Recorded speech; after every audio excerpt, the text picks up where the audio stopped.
ఏ కారణం చేతైనా ఈ మజిల్స్‌లో inflammation are నీరు చేరితే అంటే ఫర్ ఎగ్జాంపుల్ షుగర్ ఎక్కువ అన్‌కంట్రోల్ ఉన్న వాళ్ళకి గాని, థైరాయిడ్ వాళ్ళకి కానీ, ఆర్ మైనర్ ఇంజ్యూరీస్ వల్ల గానీ, ఆర్ సమ్ మెటబాలిక్ కండిషన్స్ వల్ల ఎప్పుడైతే నీరు చేరుతుందో, దీని చుట్టూ ఉన్న క్యాప్సూల్ ఇట్లా దీనికి అతుక్కపోతుంది. దాన్నే అదెసివ్ క్యాప్సులైటిస్ అంటారు. ఆ ఫ్రోజన్ షోల్డర్. ఒక్కసారి అతుక్కపోయినప్పుడు రేంజ్ ఆఫ్ మూవ్‌మెంట్స్ రెస్ట్రిక్ట్ అయితుంది. రెస్ట్రిక్ట్ అయినాక పేషెంట్స్ చిన్న చిన్న మూవ్‌మెంట్స్‌లో మైనర్ టేర్ రావడం. ప్లస్ ఇంకోసారి ఇంజ్యూరీస్ వల్ల. ఇంజ్యూరీస్ వల్లప్పుడు ఏమైతదంటే మోస్ట్ కామన్‌గా ఈ సుప్రాస్పైనటస్ మజిల్ అంటే ఏ మజిల్ అయితే మనకి ఓవర్ హెడ్ అబ్డక్ట్ అంటే ఇలా చెయ్యి ఇలా పైకి లేవడానికి హెల్ప్ అయితుందో ఆ మజిల్ టేర్ అయ్యే ఛాన్స్ ఎక్కువుంటుంది.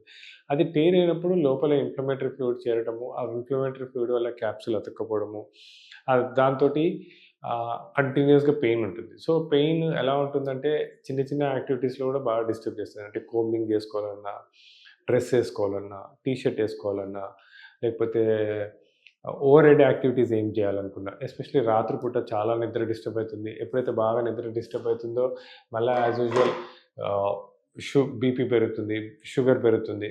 షుగరు, బీపీ పెరిగినప్పుడు ఈ షుగర్ వల్ల మళ్ళా ఇన్‌ఫ్లమేషన్ ఎక్కువైతుంది బాడీలో. బాడీలో ఇన్‌ఫ్లమేషన్ ఎక్కువైనప్పుడు మళ్ళా ఈ షోల్డర్ జాయింట్ ఎఫెక్ట్ అవ్వడం మొదలుపెడుతుంది.